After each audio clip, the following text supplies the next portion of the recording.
Rede de Educação Online, que conecta pesquisadores, gestores, professores e estudantes, configurando um novo ecossistema conectivo de inovação na educação. Juntos potencializar-nos enquanto rede que pensa e constrói a educação online.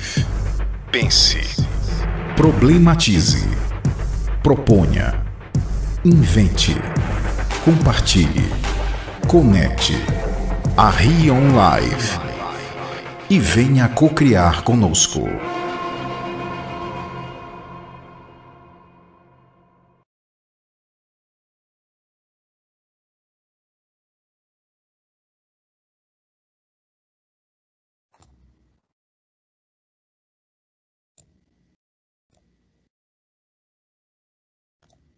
Olá, bom dia a todos. Estão me ouvindo? Bom dia, estamos a ouvir. Sejam muito bem-vindos a mais uma atividade que compõe o Congresso da Rede Internacional de Educação OnLife, OnLife 2020, promovido pelo Grupo Internacional de Pesquisa e Educação Digital, Unicinos, GPEDU Unicinos CNPq, que vem se desenvolvendo desde ontem, dia 9 de dezembro, de forma totalmente online e que nessa manhã acolhe a sessão Conversações. É muito bom ter vocês aqui conosco. Eu sou o professor Cláudio Lima, doutorando em Educação e membro do grupo GPEDU Unicinos, juntamente com o professor Klaus Loges, doutorando em Educação e também membro do mesmo grupo. Juntos estaremos compondo a mediação desse momento de conversações sobre o habitar do ensinar e do aprender na sociedade hiperconectada, educação em rede no contexto da lusofonia. Para essa sessão de conversações, nós teremos a presença das professoras Judite Medina do Nascimento e Nilza Pondia Xerinda. Eu vou apresentar a professora Judite, o professor Klaus então apresenta em seguida a professora Nilza. Judite Medina do Nascimento é doutora em Geografia, Ordenamento do Território e Urbanismo, na Universidade de Rouen, França, em 2009, mestre em Geografia, Planejamento Regional e Local na Universidade de Lisboa, em 2004, e licenciada em Geografia na Universidade Estadual de Kharkov, Ucrânia, em 1995. Foi vogal e, posteriormente, presidente do Conselho Diretivo do Departamento de Ciência e Tecnologia da Universidade de Cabo Verde e é professora da universidade desde a sua fundação. Foi professora de Geografia no antigo Instituto Superior de Educação de Cabo Verde, desde sua fundação em 1996, até a sua integração à Universidade de Cabo Verde em 2006. Seus interesses em investigação e docência são ordenamento do território, ordenamento urbano e gestão, governança urbana, geografia urbana, crescimento e desenvolvimento urbano. A professora Judite dirigiu o Centro de Investigação e Desenvolvimento Local e Ordenamento do Território da Universidade de Cabo Verde, é reitora da Universidade de Cabo Verde desde 2014, tendo renovado seu mandato em março de 2018. É presidente do Conselho de Administração da Universidade Virtual Africana, vice-presidente da Associação Portuguesa de Educação à Distância, vice-presidência da Associação das Universidades de Língua Portuguesa e membro do Oxford Academic Union. Por favor, Klaus.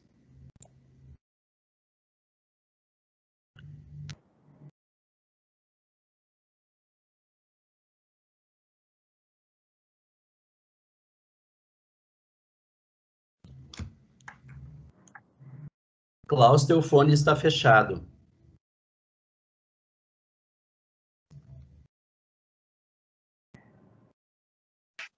Peço perdão pela gafe. Então, me chamo Klaus, como o Cláudio me apresentou, e eu vou falar um pouquinho sobre a professora doutora Nilza Pondia Xerinda. A professora é doutorada em Multimédia em Educação pela Universidade de Aveiro, mestre em Ensino Aberto e à Distância pela Universidade Nacional de Educação à Distância da Espanha. Tem pós-graduação profissionalizante em Educação à Distância pelo consórcio Instituto Sul-Africano de Educação à Distância e Commonwealth of Learning, curso de liderança universitária pela Universidade de Oldenburg, Departamento de Educação Contínua e Gestão de Educação. Também é professora na Universidade Eduardo Mondlane, afecta ao Centro de Ensino à Distância.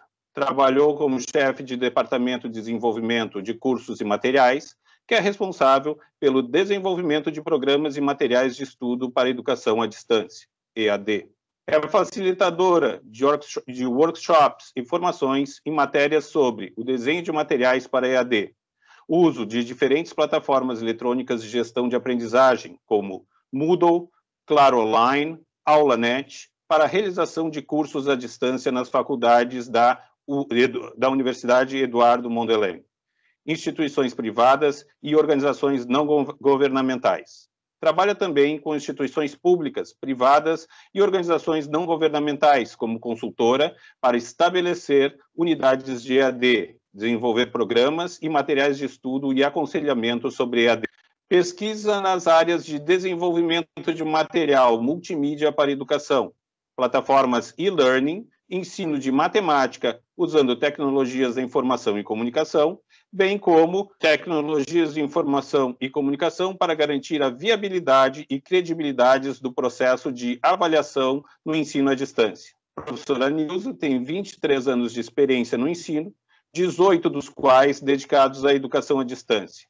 Atualmente, é diretora do Centro de Ensino à Distância da Universidade Eduardo Mondlane, vice-presidente da Associação de Educação à Distância da África Austral e representante de Moçambique na Associação das Mulheres Matemáticas de África.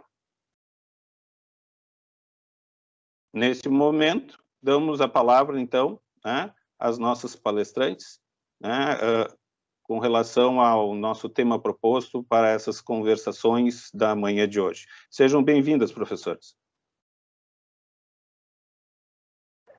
Muito obrigada. Não sei qual de nós é que começa, eu ou a professora Nilza.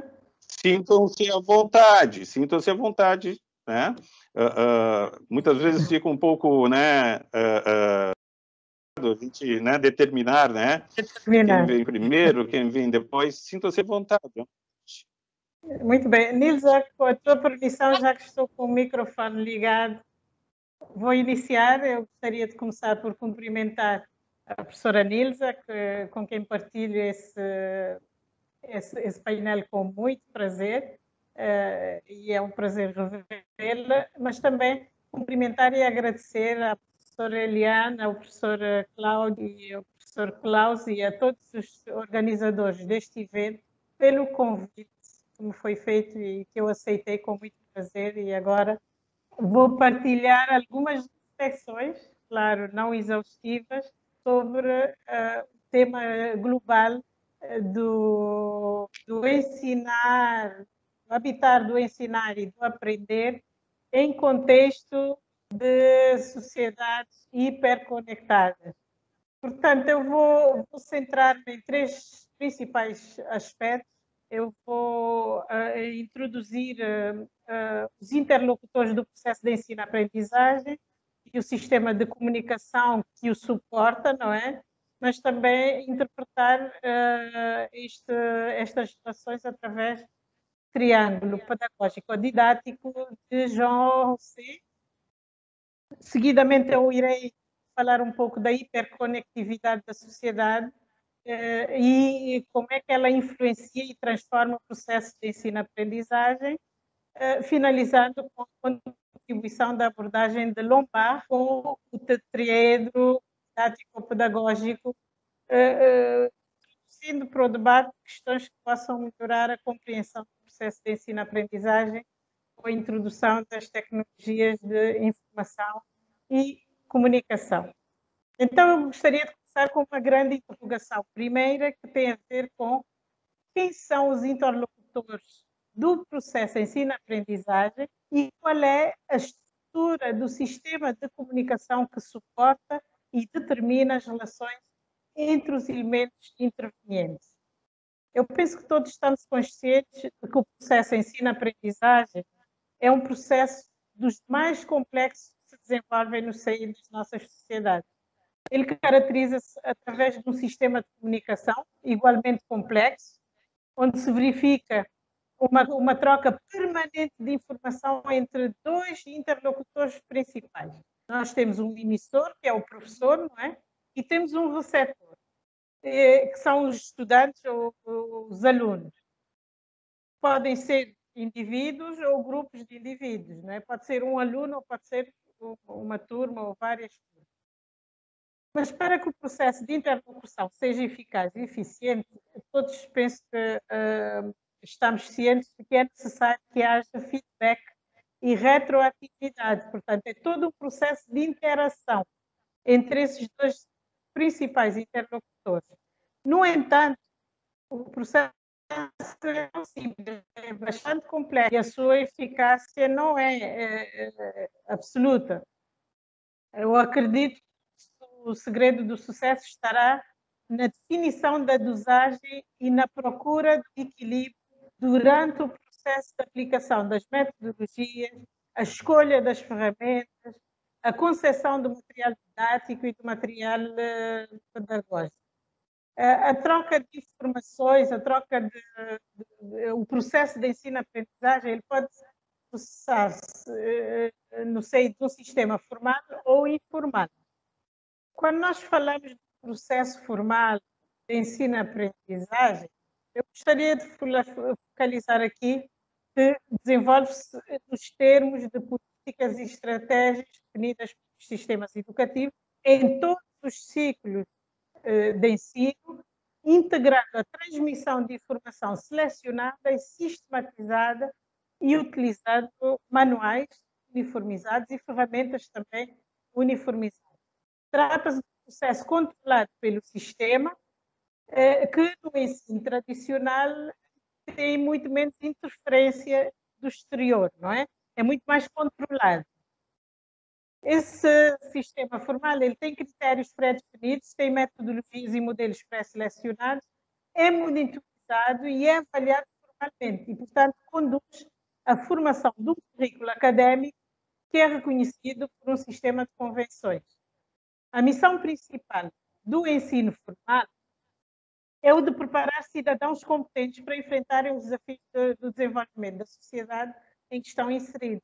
E eu aqui estou absolutamente de acordo com Nelson Mandela, quando afirma que a educação é a arma mais poderosa que se pode usar para mudar o mundo. Mas nós temos também um processo de ensino-aprendizagem num regime mais informal. É o que acontece no seio da família, no seio da comunidade, das organizações da sociedade civil, etc. Portanto, trata-se de um processo que se realiza no quadro de um sistema de comunicação ainda mais complexo, porque menos sistematizado e menos unido, tem muito mais interferência das externalidades e é muito mais diversificado em termos de conteúdos e, portanto, muito determinante na formação da personalidade dos indivíduos. No entanto, apesar da informalidade, este processo informal de ensino-aprendizagem é também monitorizado e avaliado por mecanismos de controle social. São mais fortes ou menos fortes em função de diferentes sociedades, não é? Do próprio nível de evolução, desenvolvimento e até de desenvolvimento desenvolvimento tecnológico de determinada sociedade. Quando esses mecanismos se fragilizam ou afirmam os mecanismos de controle social, começam a surgir então as tais patologias sociais, a instabilidade social e os conflitos que resultam exatamente da relativização do processo de ensino-aprendizagem e resultam da ruptura ou interferência nefasta de externalidades nesse processo informal, mas também no processo formal, porque há sempre um input, uma entrada de informação no sistema formal que vem exatamente desse sistema informal.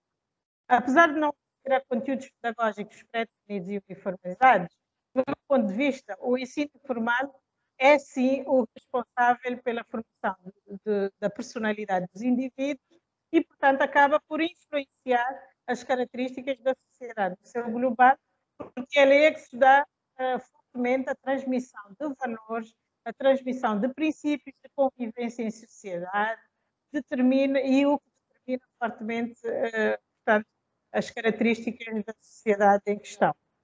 No ensino tradicional, formal, para além dos dois interlocutores que eu citei, o professor e o aluno, o processo de ensino-aprendizagem envolve mais um elemento que é absolutamente determinante, que é a própria informação que é transmitida, ou o conteúdo didático pedagógico, como podemos chamar. Que é o saber, não é?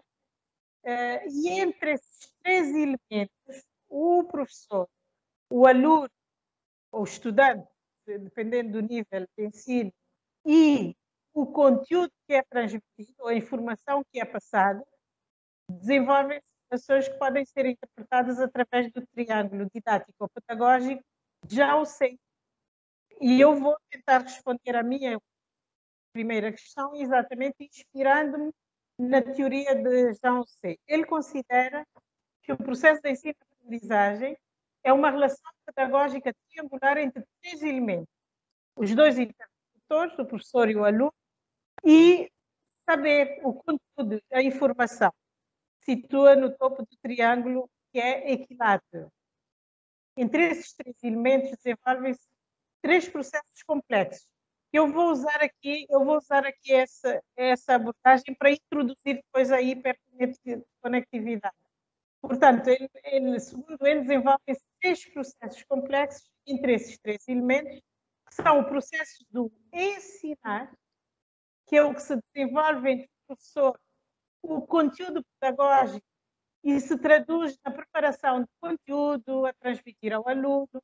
É o processo didático propriamente dito, é a gestão da informação, a preparação da informação para ser transmitida ao aluno, que é o receptor. Mas há um segundo processo complexo também, que é o formar. Decorre entre o professor e o aluno, e, portanto, forma a segunda aresta do triângulo. Nessa relação se desenvolve a educação, o ensino propriamente dito, a formação, ou seja, dessa transmissão do conteúdo adaptado no primeiro processo para o aluno, o estudante. E um terceiro processo também igualmente complexo, que é o processo do aprender, que está situado entre os alunos e o conteúdo, ou seja, a informação que lhe é disponibilizada. Trata-se da aprendizagem propriamente dita. Portanto, é o processo de aprendizagem, da apreensão, da apropriação do conhecimento pelo estudante, pelo aluno.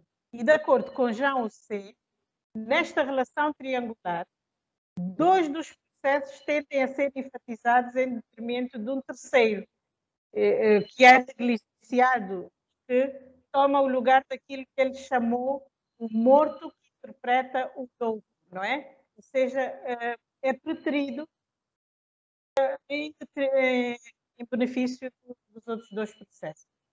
Em primeiro lugar, quando o processo exacerbado é o ensino, quem representa o morto que interpreta o logo são os estudantes. E então o que acontece é que há um foco no professor e no conhecimento, e há uma relativização da importância e da participação do aluno no processo de ensino-aprendizagem. O professor torna-se o centro da estrutura educacional e ele acaba por focalizar a situação na organização e estruturação dos cursos, dos conteúdos a serem ensinados, na definição das ferramentas e dos métodos. E nós, como professores, sabemos perfeitamente que todos temos muita tendência para focalizarmos exatamente nesses processos. O método de ensino privilegiado é a tradicional palestra, portanto, há uma participação mínima do estudante e o professor é quem é todo sabedor, dono da verdade e, portanto, transmite o conhecimento ao estudante. Ele acaba por negligenciar a relação de interação com o aluno. O professor está muito centrado no quadro didático, na organização e estruturação dos cursos, no conteúdo dos conhecimentos e na disciplina propriamente na interação com o estudante.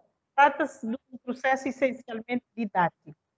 Mas há um terceiro grande grupo de processos, aliás,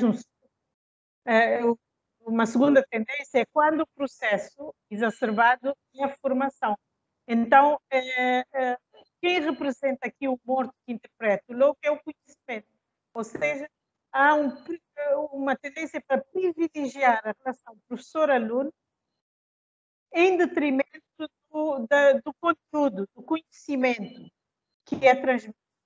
O método usado é não diretivo, o professor privilegia as relações interpessoais e baseia as suas metodologias sobretudo em orientações, em conselhos sobre habilidades interpessoais e, portanto, acaba por aumentar um risco, que é o risco de paralisação, por exemplo, de maus exemplos, de maus comportamentos, pela ruptura com o conteúdo mais estruturado, sistematizado e uniformizado, privilegia no primeiro dele. Portanto, é muito menos eficaz do ponto de vista da preparação académica do aluno, mas é muito mais eficaz do ponto de vista da preparação do aluno no que diz respeito às competências socioemocionais. É um processo essencialmente pedagógico. Mas depois há uma terceira tendência, que quando o processo exacerbado é o aprender. Ou seja, quem representa aqui o morto que interpreta, o louco que interpreta, que foi criado por C, é o professor. Aqui o papel do professor relativiza. Os estudantes de conhecimento são privilegiados em detrimento, ou seja, limita a presença e o papel e o peso do professor e o aluno desenvolve a capacidade de autoaprendizagem. Ele acaba por construir ele próprio o conhecimento. Trata-se de um processo essencialmente de aprendizagem. E, portanto, isso só para introduzir e falar um pouco desses interlocutores, de uma maneira geral, mas adaptando ao contexto atual em que as sociedades estão hiperconectadas e as tecnologias de informação e comunicação acabaram por assumir um papel determinante no processo didático e pedagógico, a teoria de Jaume deixa de ser suficiente para explicar toda a complexidade que o processo sofreu durante a transformação e transição para a era digital, que já aconteceu há alguns anos. Portanto, a segunda questão que eu gostaria de introduzir neste debate é até que ponto a hiperconectividade da sociedade influencia e transforma o processo de ensino-aprendizagem. Com a digitalização da sociedade, o processo de ensino-aprendizagem passa a ser afetado por um quarto elemento. Para além do aluno, do professor, do aluno e do conteúdo, há um quarto elemento que acaba por modificar o triângulo didático de Rousseau e introduz uma terceira dimensão, a discussão, que é a intervenção determinante do elemento mediador, que são os sistemas informáticos. E nós estamos aqui precisamente a mostrar isso através desse evento online. A transformação inicia-se com a transformação radical das relações sociais e físicas entre os três elementos de base: o professor, o aluno e o conteúdo. Na sua interpretação, há uma relação espacial e física estreita e indiscutível. Eu refiro-me à interpretação de Rousseau. Portanto, os três elementos localizam-se no mesmo espaço, que é a escola, a universidade, o instituto. Há uma proximidade física entre os elementos. A interação é direta. Mas quando nós falamos da intervenção dos sistemas informáticos, nós verificamos que há uma transformação total do esquema e há uma relativização absoluta da importância das relações espaciais entre os elementos. As TICs, por exemplo, elas transformam-se no mediador determinante do processo de ensino-aprendizagem e acabam por obrigar a criação de um novo paradigma em todos os ciclos de ensino. Em vez do triângulo de Rousseau, com a ligação ao quarto elemento que surge com a digitalização das sociedades, um novo mediador, nós passamos a ter uma representação em 3 dimensões e recorremos a uma teoria complementar, que é a teoria do tetraedro de Lombard, que tem sido relembrado em diversos artigos e eventos por diversos autores. O quarto elemento mediador foi designado por Lombard de dispositivo cyberpro. É o segundo mediador. Portanto, não é só o professor, o mediador do processo de ensino-aprendizagem, mas surge o dispositivo cyberpro, com a intervenção dos sistemas informáticos, da internet e por aí fora. O esquema tetraedro acaba por formar 3 triângulos, multiplicando e complexificando o sistema de relações no quadro do processo de ensino-aprendizagem. Eu vou retomar a análise do tetraedro, mas antes gostaria de fazer aqui um pequeno parênteses sobre o momento que nós estamos a viver desde janeiro de 2020. Nós todos estamos cientes da situação inédita que a nossa geração vivencia, em contexto de uma pandemia e que obriga todas as instituições a tomarem decisões intempestivas, gerindo incertezas, emoções e processos sem qualquer precedente. Nós todos fomos obrigados a acelerar o processo de digitalização do ensino-aprendizagem, que, embora não seja tão novo e tenha sido introduzido paulatinamente em todos os países, acabou por, a partir de janeiro de 2020, ganhar uma dimensão extraordinária, obrigando à transição intempestiva e acelerada, e mexendo, inclusive, com os sistemas dotados de maior inércia e de conservadorismo. Assim, para enfrentar os novos desafios da educação e ensino, é necessário que se avance com 5 ações fundamentais. Uma primeira tem a ver com a assunção da incontornabilidade do uso das tecnologias de informação e comunicação no processo de ensino-aprendizagem. Uma segunda ação é preparar os sistemas e subsistemas para a transição para o novo paradigma de ensino, que resulta dessa transformação absoluta das nossas sociedades, ou seja, preparar os sistemas para a transição para o ensino híbrido, presencial e à distância, em todas as áreas, em todas as dimensões e em todos os ciclos educativos. Uma terceira ação é apostar descomplexadamente na inovação e na invenção a todos os níveis. A construção da relação entre os elementos do processo de ensino-aprendizagem, na concepção do material didático, na definição dos modelos, dos instrumentos e dos métodos pedagógicos, na escolha dos meios, vias e ferramentas para os processos didáticos, pedagógicos e de aprendizagem. Eu penso que todos nós temos consciência de que neste tipo de situações não há nem receitas, nem cadernos de encargo. Então, mas o que é certo, o que nós não temos dúvidas, é que é necessário tomar decisões, é necessário agir e já vamos atrasados. Uma quarta ação que eu considero fundamental é introduzir na reflexão sobre as diretrizes do processo de ensino-aprendizagem uma nova variável, que é a variável tempo, que acaba por assumir uma dimensão extraordinária na razão indireta da variável espaço, que eu analisei agora há pouco. Portanto, por um lado, há uma relativização da variável espaço e há um impulsionar da importância da variável tempo. O tempo tornou-se um bem muito raro e nós devemos racionalizá-lo, acelerar o tempo de decisão e o tempo de ação.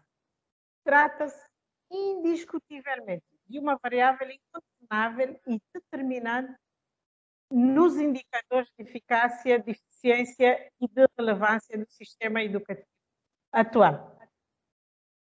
A quinta ação tem a ver com a aposta na introdução de objetivos didático-pedagógicos que preparem os estudantes e os alunos com competências, conhecimentos e capacidades para se adaptarem à educação STEAM, ensino integrado de ciências, tecnologias, engenharia, artes e matemática.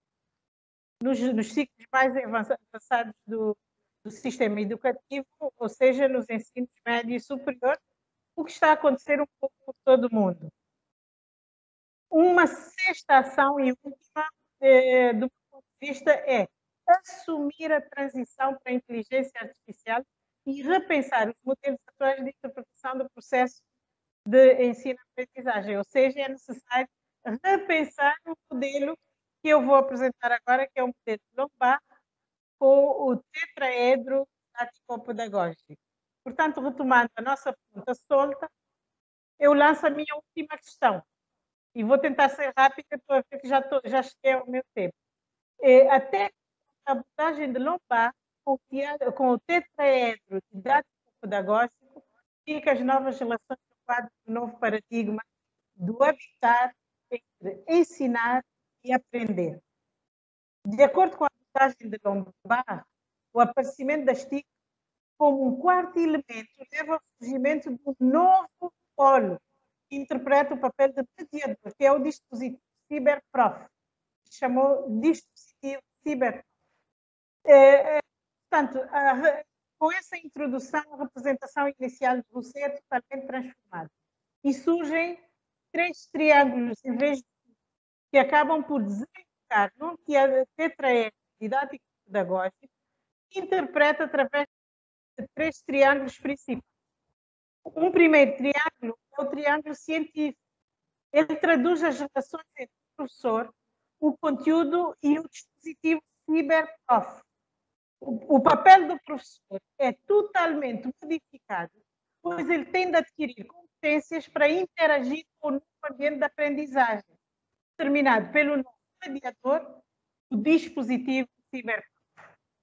Não basta dominar o uso das TIC, é também essencial dominar os mecanismos de concepção e elaboração do material didático-pedagógico adaptado ao ensino à distância, com intermediação do dispositivo CyberProf. Senhoras e senhores, o triângulo CyberPuro, que é o segundo triângulo que se forma, ele resulta da relação entre o conteúdo, o estudante e o dispositivo CyberProf, onde o papel do professor acaba por ser relativizado.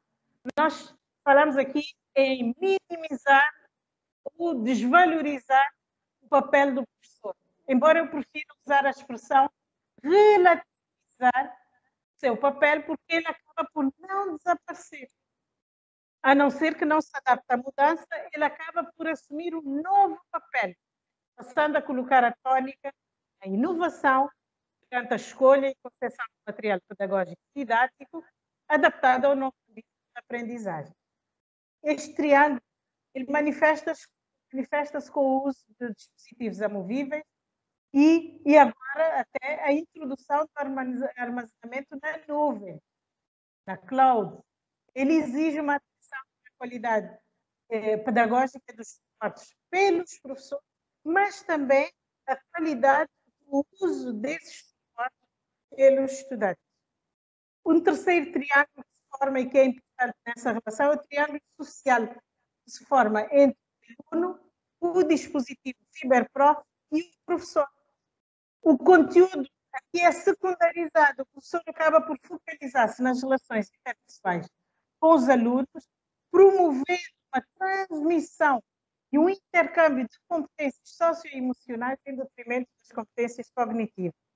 O intermediário CyberProf introduz a diversificação de intermediários, a minimização da relação física entre o professor, o aluno e o conteúdo e relativiza as relações humanas, transformando os sentimentos e emoções e trazendo novas dimensões. Mas exige muito mais competências dos 2 interlocutores principais, seja do professor, seja do aluno. O professor, neste caso, deve estar preparado para ter conhecimentos, competências e capacidades para gerir lógica, sabedoria, a informação que é disponibilizada pelo dispositivo CyberProf e deve trabalhar de forma a melhor intermediar e melhor orientar dos estudantes no uso e otimização da informação, tendo em vista as competências definidas como metas pedagógicas, científicas, didáticas e socioemocionais do sistema educativo do país em questão. E para concluir, já atingi e passei ligeiramente o tempo e peço desculpas por isso. Para concluir, eu gostaria de afirmar, do ponto de vista da eficácia, da interação entre os processos didáticos, pedagógicos e de aprendizagem, os decisores do processo de ensino-aprendizagem, começando pelos que delineiam as políticas, passando pelos decisores sobre os processos, passando pela identificação das ferramentas e materiais, sinalizando no professor que implementa o processo de ensino, eles devem, ao definirem modelos, materiais e ferramentas, procurar sempre o equilíbrio entre esses três processos, adaptando as dosagens e as escolhas dos modelos e métodos ao contexto e ao ciclo de ensino que estiver em pauta, em função das metas finais, que são maximização da aprendizagem, a aquisição de competências e capacidades sociais, emocionais, profissionais e académicas pelo estudante, pelo formado, pela pessoa formada. E, por fim mesmo, e encerrando, eu deixo aqui o desafio final, que é repensarmos o esquema de Lombard à luz dos novos fenómenos e da massificação da inteligência artificial das nossas sociedades. Portanto, eu pedindo desculpas por ter avançado um pouco no tempo e pelo convite que me foi feito, mantenho-me aqui disponível para possíveis questões que queiram colocar. Muito obrigada. Agradecemos a sua fala, professora Judite, e nesse momento passamos então a palavra à professora Nilza. Fique à vontade, por favor. Logo após, teremos aberto o espaço para perguntas. Desculpe a interrupção, professora Nilza, fique à vontade. Sim, muito obrigada. Quero também, em primeiro lugar, agradecer o convite que me foi formulado para participar deste evento, que é muito importante. Penso que esta partilha, não é, de experiências entre todos nós. Bom, o tema é bastante interessante e pertinente nesta altura. Tanto que a realidade da Covid-19 forçou até a quem não queria entrar nesta questão das tecnologias a ter que entrar. Eu estou aqui a tentar partilhar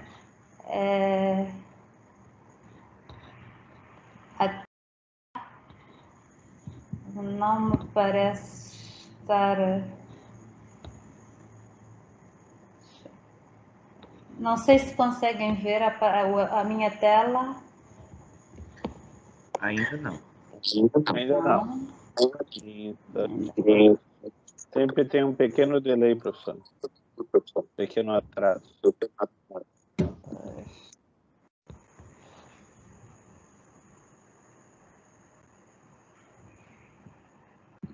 Bom, vou falando enquanto isso não acontecer.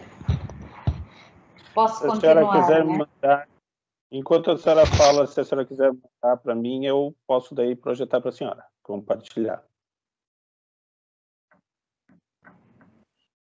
Portanto, para o professor Klaus, certo? Sim.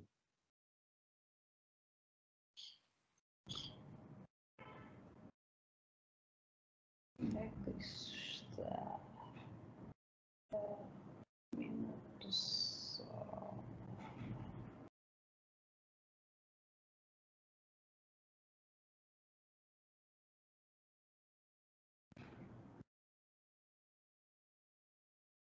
Bom, me parece que está...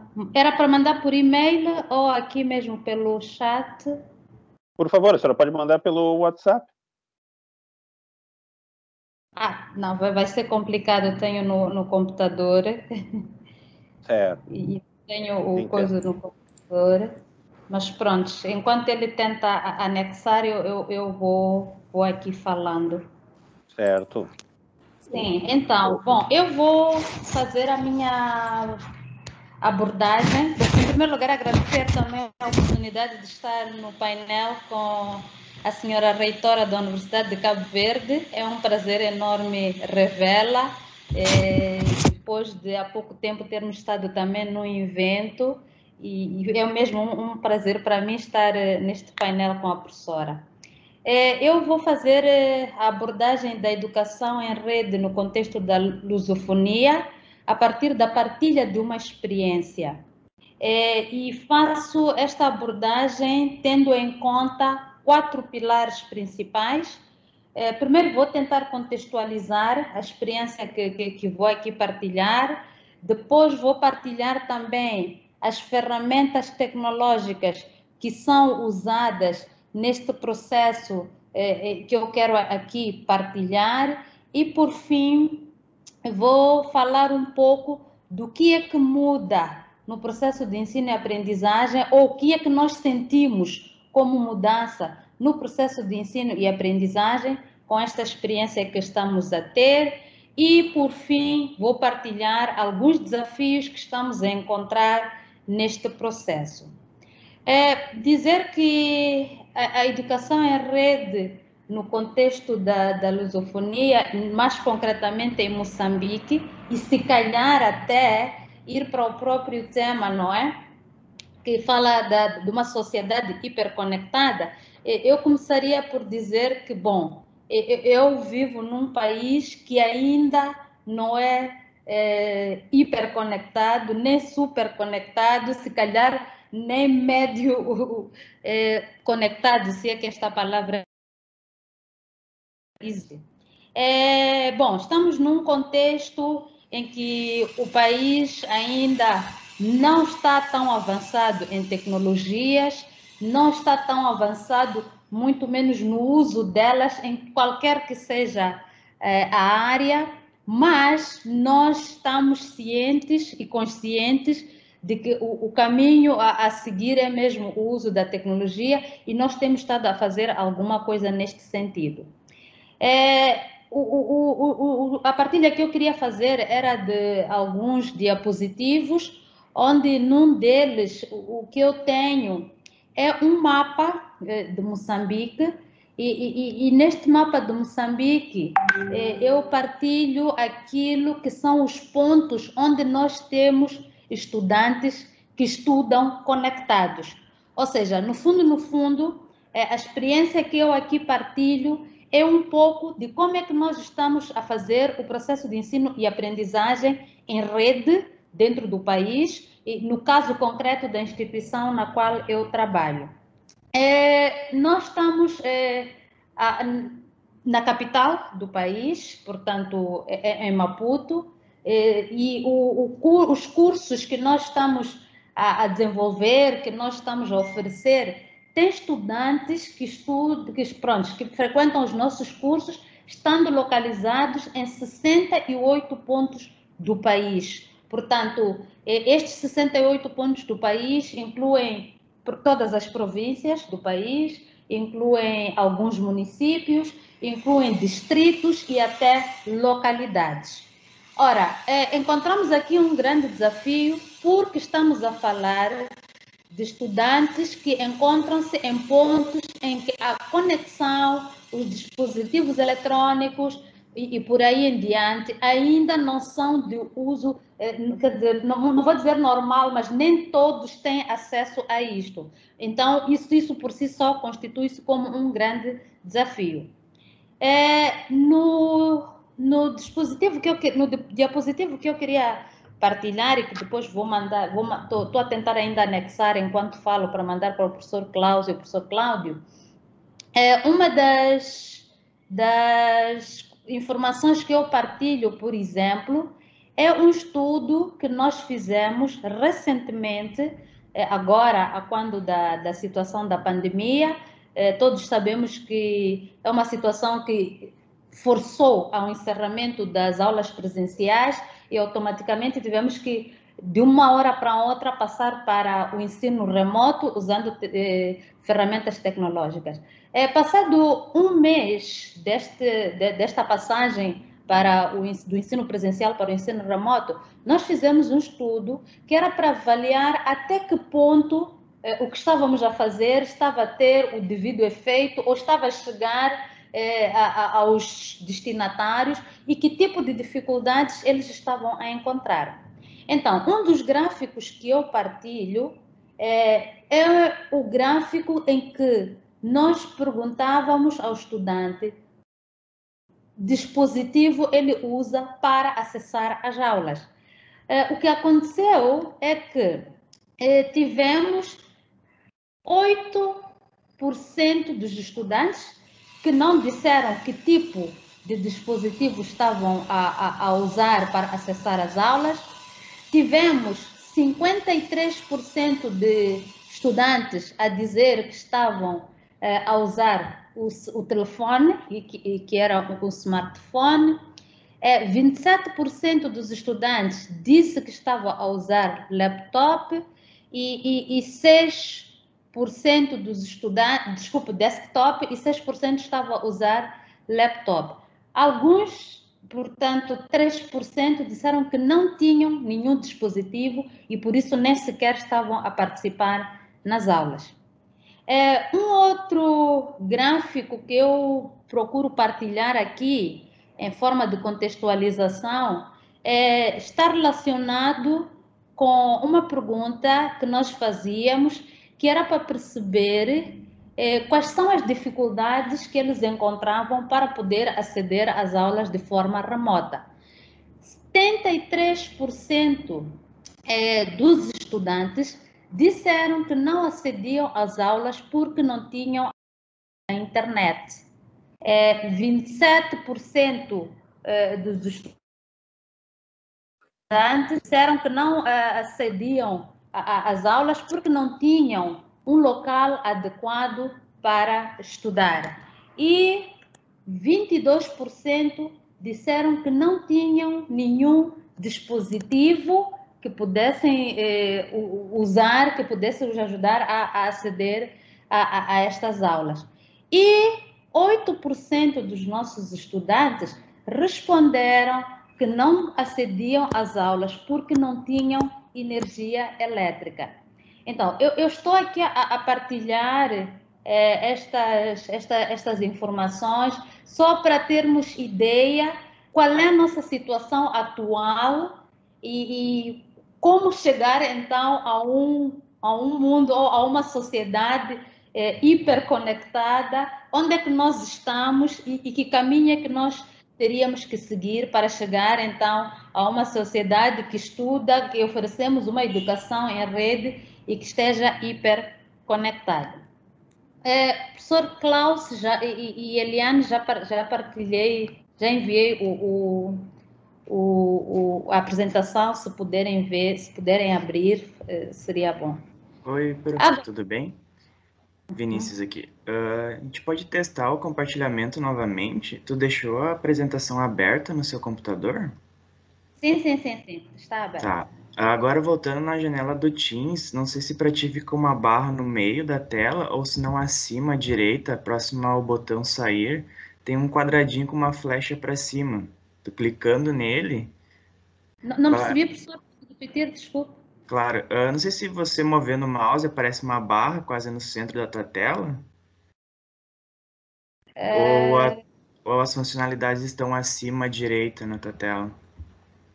Não, eu vejo aqui em destaque a senhora reitora, a Eliane, o Rodrigo e Sim. a Ana. Depois tenho a barrinha de baixo que está a gravar, tem a câmera, o microfone, a partilha, e é onde eu cliquei a partilha, ele só me dá a opção de fechar o tabuleiro de partilha, como eu já o tenho aberto.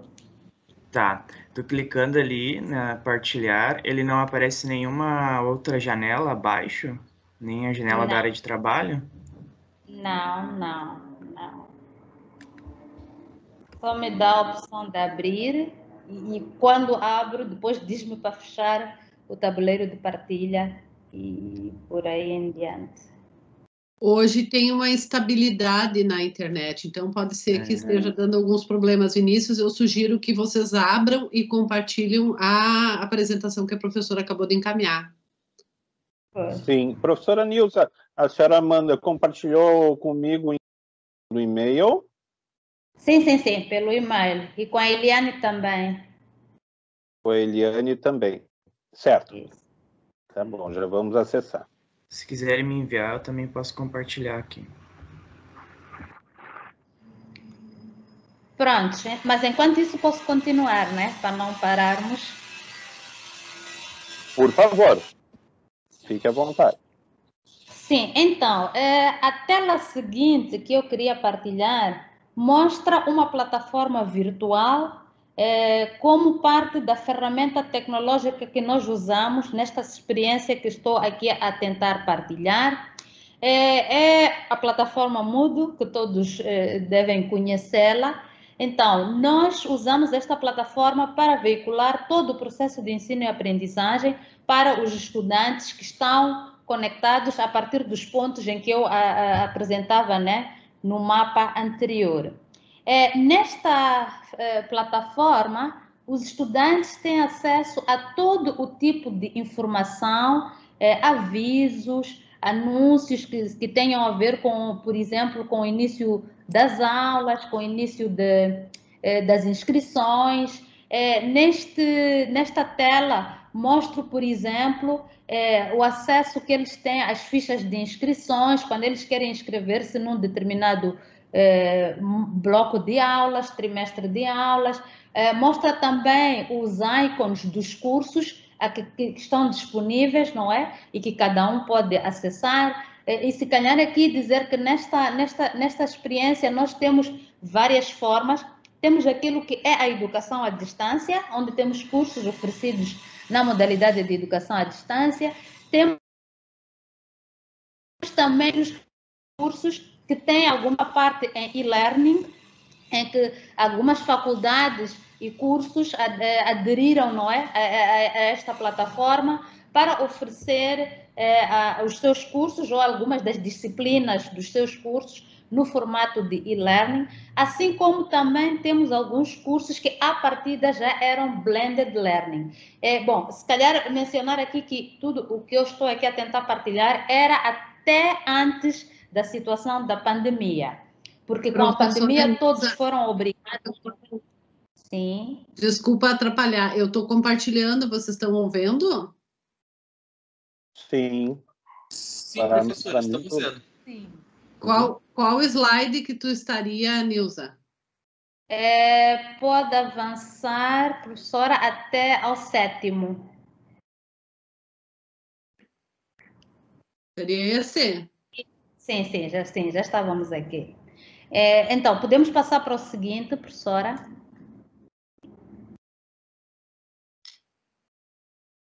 Então, por exemplo, nesta altura da pandemia, uma das informações que nós tínhamos que compartilhar com todos os estudantes eram mensagens de sensibilização, eram mensagens sobre como eles deveriam se comportar, a questão de manterem o distanciamento social, a lavagem das mãos, a higienização dos produtos ou dos objetos que eles usavam e por aí em diante. Então, toda esta informação, por exemplo, para estes estudantes com os quais nós trabalhamos ou que eles frequentam os cursos em rede, nós partilhávamos estas informações através desta plataforma.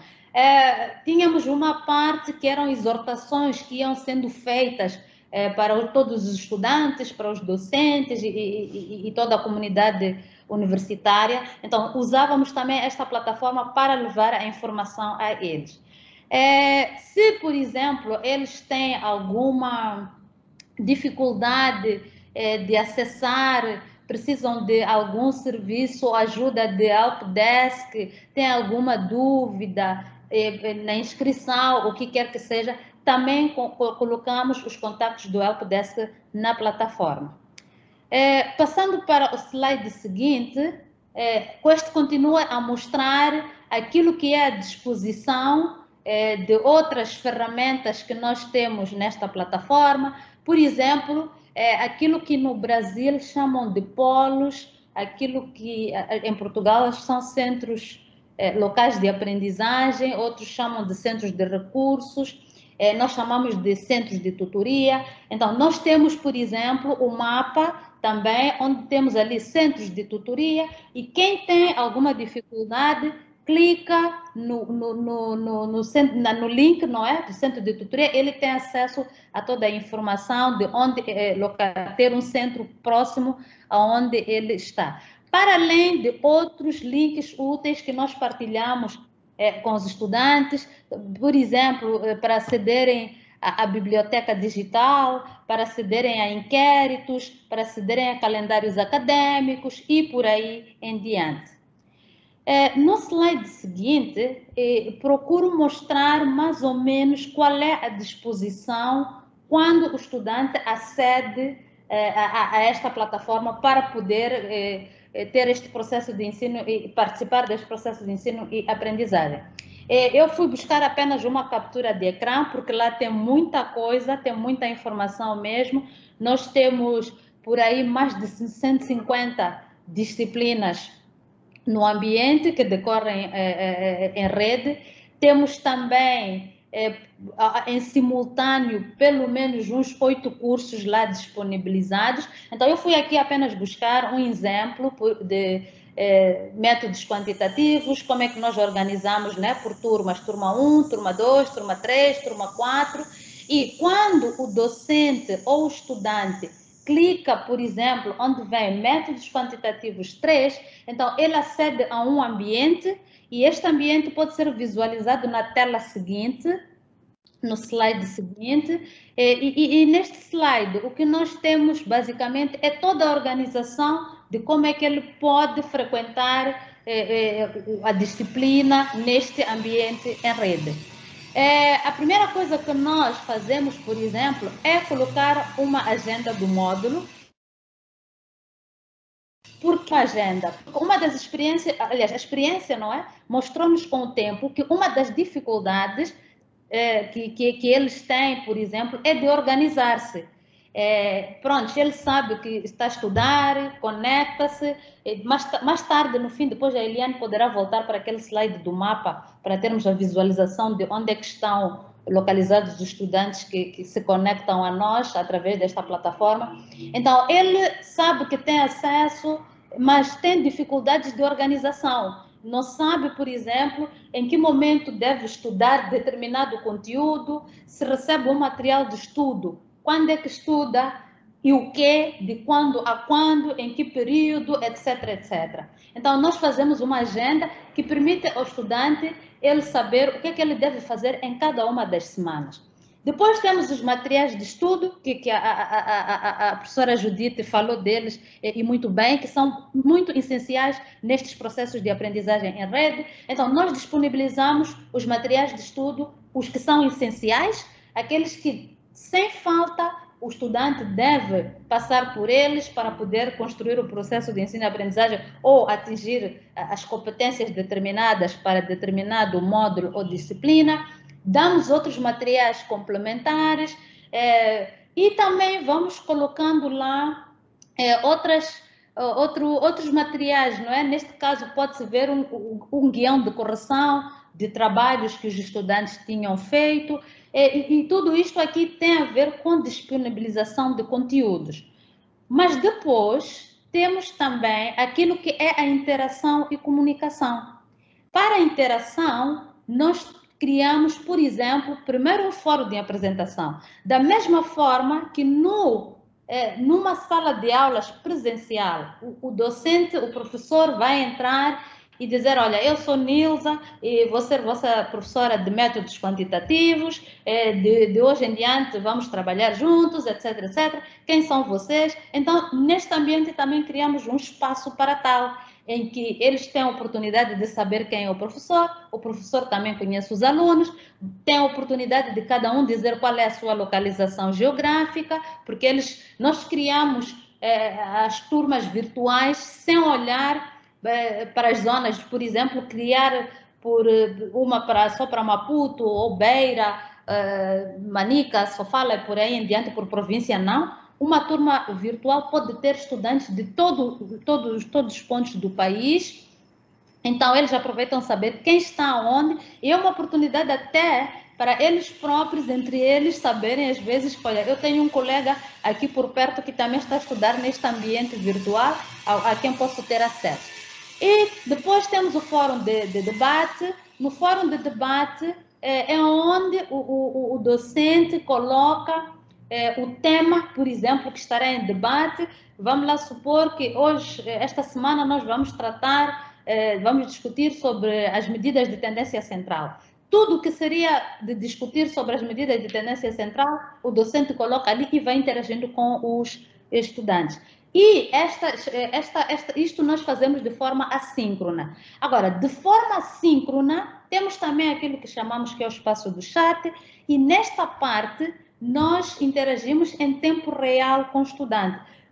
Ou seja, já naquela agenda do módulo em que eu falei dela antes, o próprio professor já diz que, olha, todas as quintas-feiras, das 18 às 19 ou das 18 às 20, eu estarei online para interagir convosco de forma síncrona, para debatermos o assunto X. Quem tiver dúvidas apresenta nesse momento e por aí em diante. No slide seguinte, podemos ver um exemplo. Eu não trouxe aqui tudo porque seria muito longo, mas um exemplo de uma página de comunicação, por exemplo, de um teste virtual em que o estudante estava, por exemplo, a fazer um teste online e tinha aqui uma pergunta que era em 10 linhas, escreva a biografia de Eduardo Mondlane. Mas antes dele aceder o teste, nós configuramos a plataforma de tal modo que ele tem acesso a toda a informação. Quanto tempo o teste vai levar, qual é o número máximo de tentativas que ele tem para poder aceder ao teste, se pode aceder ao teste, submete, depois o que é que acontece, e ele toma a decisão se vai iniciar a realização do teste ou não, e por aí em diante. No slide seguinte, mostra também a informação que o estudante tem, enquanto realiza por exemplo, esta avaliação, ele pode ter a síntese daquilo que foi aquela tentativa de resolução do teste em que ele tem. Ele pode saber, olha, as perguntas do teste que eu já respondi estão guardadas, e ele decide se quer continuar a voltar à tentativa de realizar aquele teste, diz-lhe quanto tempo ele ainda tem para realizar aquele teste, e depois também tem a decisão se quer voltar ou se quer submeter o teste. No slide seguinte, partilho mais uma das partes em que ele, mas aqui ele tem acesso à informação, por exemplo, de que já não são permitidas fazer nenhuma tentativa, porque ele já fez, já terminou, e diz, por exemplo, qual é a nota máxima que vai ter naquele teste, e se o professor já fez a correção ou não, para ele poder ter acesso às suas notas. E no caso, se o teste ainda está por avaliar, logicamente que ele ainda não tem as notas e por aí em diante. Neste slide que se segue, mostro, por exemplo, como é que como são organizadas as atividades de uma semana. Podemos ter um fórum de apresentação, um fórum de debate. Aqui era uma atividade que era trabalho de grupo, em que eles iam fazer um trabalho de grupo por regiões. Então, aí, por isso aparece sala de chat de Maputo, de Gaza, de Inhambane, era por regiões, etc, etc. Então, eles iam fazer os seus fóruns, não é? Ou os seus chats por região. Depois temos aqui o fórum de dúvidas, temos um trabalho, temos um teste. Olha, nós repetimos isto semanalmente, ou seja, na semana 1 ele tem acesso a uma secção em que vê o que vai fazer, depois na semana seguinte, se mudam as atividades, ele também tem acesso a essas informações de que tipo de atividade vai fazer na semana seguinte, e assim sucessivamente. Agora, algumas atividades são constantes. Por exemplo, o fórum de debate, o chat, o fórum de dúvidas, são espaços que são constantes em todas as semanas. Mas testes, trabalhos, materiais de estudo, não replicamos os mesmos nas mesmas semanas. Aqui eu tinha em destaque o trabalho, porque depois no slide seguinte mostro, por exemplo, a configuração de um trabalho, como é que nós procuramos configurar um trabalho. Eliane pode passar para o slide seguinte. Aqui nós temos o estado de submissão, ou seja, é possível ele saber que não submeteu o trabalho ainda está em curso, é possível ele saber que o trabalho ainda não foi avaliado, ou então se já foi avaliado, é possível ele ter acesso às datas limites para submeter o trabalho, se ainda tem tempo para fazê-lo ou não, se tem a forma, não é, como ele pode submeter. Nós temos aí submissão de ficheiros, e aí também nós às vezes dizemos quantos ficheiros ele configuramos, né? Quantos ficheiros submeter ou não, e por aí em diante. Aqui também o estudante tem a oportunidade de editar a submissão, se ainda está dentro do prazo, pode editar, caso não, ele submete o trabalho e vai para o docente para a correção. Nesta tela seguinte, que é depois de o estudante ter submetido o seu trabalho, nós podemos ver, por exemplo, a tela em que ele tem a informação de que o trabalho dele já foi submetido para avaliação, mas que, por exemplo, ainda não foi avaliado, o professor ainda não atribuiu a nota, e que o ficheiro também está ali, a semelhança do slide anterior, que ele pode ver os ficheiros que submeteu e o que era necessário. No slide seguinte, eu mostro uma sala virtual no Skype. E o que acontece nestas salas virtuais? O que acontece nestas salas virtuais são reuniões. Aquilo que seria, por exemplo, uma reunião presencial, num espaço em que nós poderíamos marcar com estudantes num determinado dia, etc, etc. Nós fazemos diariamente, posso assim dizer, em salas virtuais no Skype. Nós criamos estas salas para assuntos, para discussão ou questões, esclarecimentos de assuntos administrativos e de assuntos, por exemplo, de dificuldades tecnológicas e por aí em diante. Se calhar aqui realçar que a plataforma que estive a mostrar como é que nós usamos há bem pouco tempo, é onde decorre o processo de ensino e aprendizagem. Enquanto que nas salas do Skype são questões mais administrativas e tecnológicas. E aqui nós fazemos também por zonas de origem, quero dizer, por localização geográfica. Temos também algumas salas virtuais por cursos, se são assuntos de determinado curso, mas o outro não, também fazemos esse tipo de distinção.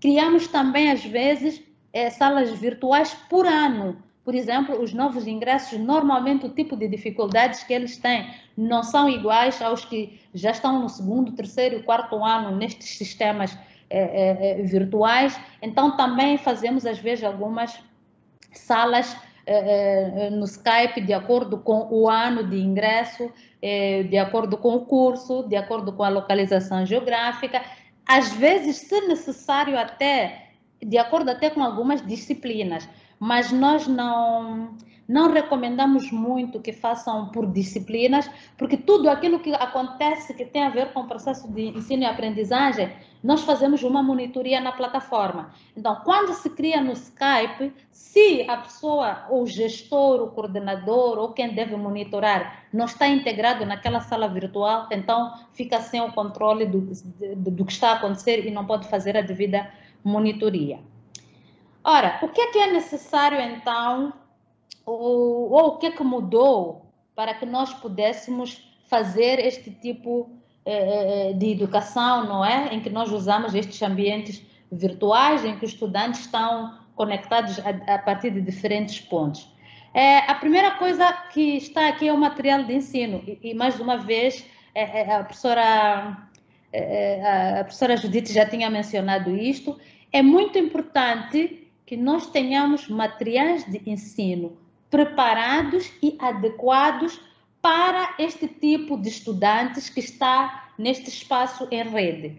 Ou seja, não passa apenas por pegar num livro, pegar num texto de apoio e pegar no que quer que seja que a gente usa, por exemplo, na sala de aulas e depois disponibilizar também para um estudante que está a estudar nestes ambientes em rede. Ou seja, aqui os materiais de estudo, o material didático é muito mais exigente e deve estar preparado de forma adequada para quem está a estudar nestes ambientes em rede. Outro aspecto importante é a tutoria, que é o acompanhamento. Então, aqui eu já tinha dito, já tinha partilhado antes, que nós calendarizamos as atividades, definimos horários das atividades e eles sabem quais são as atividades que vão desenvolver cada semana, cada mês e por aí em diante, em cada uma das disciplinas que eles estão a frequentar. Outro assunto muito importante aqui é a interação entre o estudante e o professor. E esta interação aqui nós fazemos de forma síncrona e assíncrona. A interação assíncrona é aquela que eu mostrava na própria ferramenta, na própria plataforma, que são os espaços de fórum de discussão, em que o professor coloca lá um tema e cada um, de acordo com a sua disponibilidade, vai entrando para poder interagir, para poder responder, para poder questionar e por aí em diante.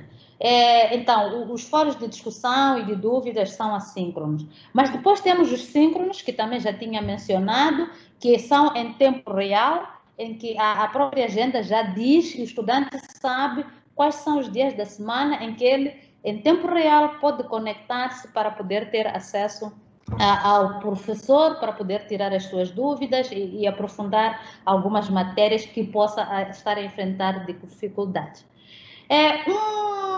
Um aspecto que aqui destaco em bold é as preocupações do estudante em tempo útil. O feedback é muito importante nestes ambientes. Por quê? Porque a falta de feedback cria muita desmotivação para o aluno. Não ter feedback, posso até dizer, não sei em outros contextos, mas aqui no nosso contexto é um desespero total até para os alunos. Só o fato de ele submeter um trabalho, ele submeter um teste e ele não receber o feedback de recebido é suficiente para o professor ter uma série de chamadas por telefone, porque o estudante quer saber, quer ter certeza de que o meu teste foi submetido, o professor recebeu, quer ter certeza de que o trabalho foi submetido, porque tudo isto depois conta para a avaliação. E, acima de tudo, fazermos o acompanhamento letivo fazermos o acompanhamento de todas as atividades letivas.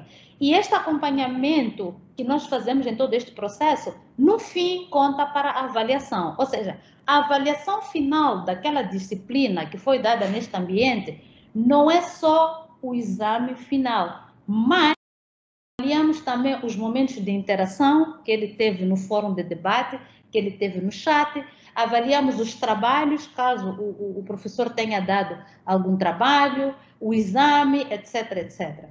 E posso assim dizer que o calendário não é aberto, tem datas que ele já sabe, é informado através da agenda do módulo, em que sabe que no dia X eu devo fazer isto e ele deve obedecer aquele calendário. Porque no fim do decorrer de uma determinada disciplina, quando inicia outra, aquela já terminou, as avaliações já foram feitas e estamos já no outro bloco, já estamos em outras disciplinas. Então, há necessidade de ele responder ao calendário. E depois também temos trabalhos online, conforme já mostrei, e várias atividades também que estão previstas no próprio material autoinstrucional que é disponibilizado aos estudantes durante o processo de ensino e aprendizagem.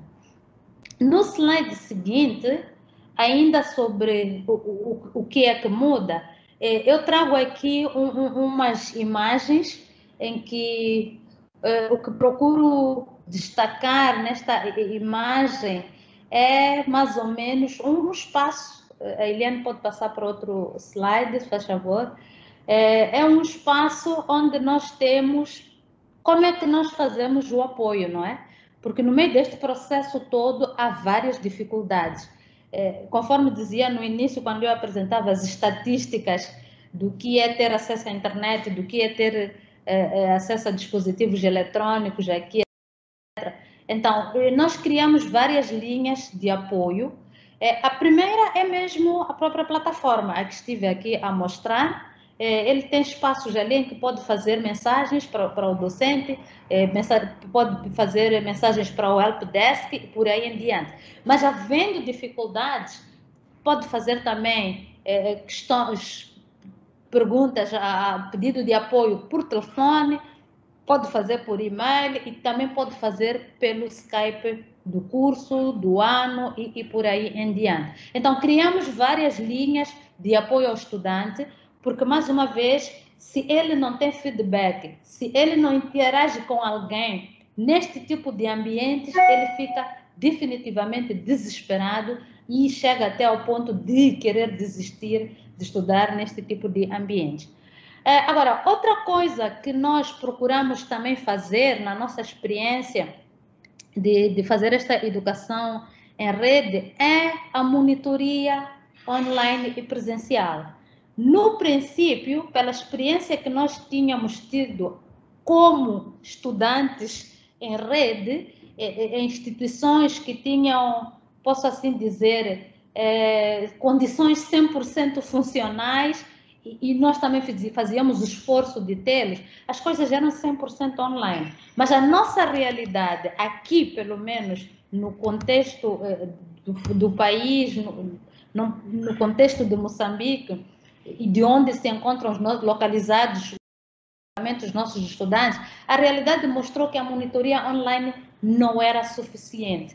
Então, aí tivemos que introduzir também as monitorias presenciais. E as monitorias presenciais acontecem em espaços físicos, portanto, identificados em cada uma das províncias do país. Nós temos pelo país 12 pontos onde podemos fazer este apoio social. E lá procura-se ter também algum equipamento para que o estudante, caso não tenha o seu equipamento próprio, também possa se deslocar para esse ponto para continuar a frequentar o curso usando o equipamento existente nesse lugar.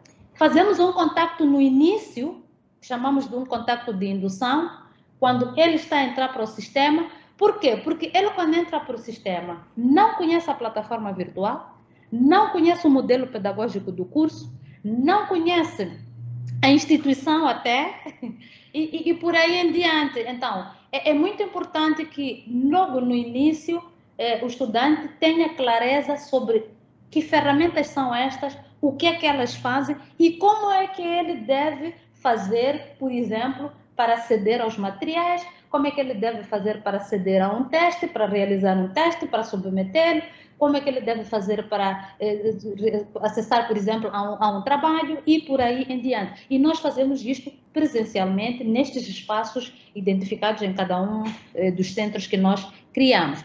E durante as tutorias online, nas tutorias online, eles têm o apoio, posso dizer, a interação com o docente que é especialista no conteúdo científico do módulo. Ele é especialista daquela disciplina e este interage sempre online, enquanto que naqueles pontos presenciais, naqueles centros que nós criamos para o apoio, lá tem alguém, sim, mas posso assim dizer, é um docente, a partida é um professor, mas não é especialista no conteúdo. Então, o que ele faz é apoio administrativo, apoio tecnológico e por aí em diante. No slide seguinte, trago aqui a partilha daquilo que nós achamos que era muito essencial fazer ao longo deste processo. Ora, desde o início ficou claro que os professores tinham que ter capacitação, tinham que ser formados, não só formação tecnológica, porque não basta dizer a ferramenta é esta, clica aqui, clica acolá, sai por aqui, entra por aqui, o login faz assim, por aí em diante, mas acima de tudo a capacitação pedagógica para usar estas ferramentas. Eu costumo dizer, fazer um teste na sala de aulas em que eu vou imprimir uma série de perguntas e chego numa sala e distribuo aos meus alunos e ir para este ambiente de estudar conectado no ambiente virtual é muito diferente. Não é só pegar aquele papel impresso, digitalizar, escanear e colocar na plataforma virtual e dizer que já estou a dar um teste online. Não. É muito mais trabalhoso, é muito mais exigente. A questão de, por exemplo, fazer o rácio do tempo, número de perguntas e o tempo da realização da avaliação, a questão de definir várias funcionalidades que permitem, por exemplo, que se o estudante estiver a fazer um teste online, eu possa garantir que o estudante 1 não tem a mesma pergunta, a primeira pergunta do estudante 1 não é a mesma do estudante 2, 3, 4, 5, 10, até garantir que ao configurar o teste, o estudante 1, se eventualmente a pergunta 1 dele for igual à pergunta 1 do estudante 100 que está a realizar este estudante, o outro estudante, este teste, garantir, por exemplo, que, vamos lá, as opções de resposta não sejam as mesmas, ou seja, há muitas mais coisas que é preciso considerar quando nós passamos para estes ambientes. Então, fazemos a formação dos docentes, principalmente cingindo-nos na questão pedagógica e não só no clica aqui, clica acolá, isto por um lado. Por outro lado, os próprios tutores presenciais, estas pessoas que ao longo do país recebem os nossos estudantes que estudam nestes ambientes virtuais, dão atendimento a eles, eles também precisavam de capacitação. Afinal, eles também, a experiência que tinham era de professor em sala de aulas presenciais. Então, quando estão a lidar com estudantes que estudam estes ambientes virtuais, eles já não tinham todo o entendimento sobre como é que isto se processa. Então, houve também necessidade de formarmos estes professores que nos ajudam